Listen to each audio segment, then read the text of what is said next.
பஸ்ம அபிஷேகம் சகல சம்பத்தும் அள்ளிதரும் பஸ்ம அபிஷேகம்.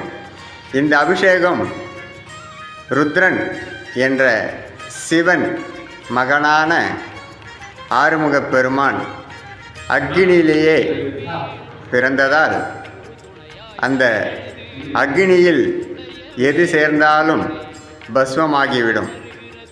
அந்த பஸ்மம் அபிஷேகம் செய்யும்போது சகல சம்பத்தும் நமக்கு சேரும் என்பதே இந்த அபிஷேகத்தின் தத்துவம்.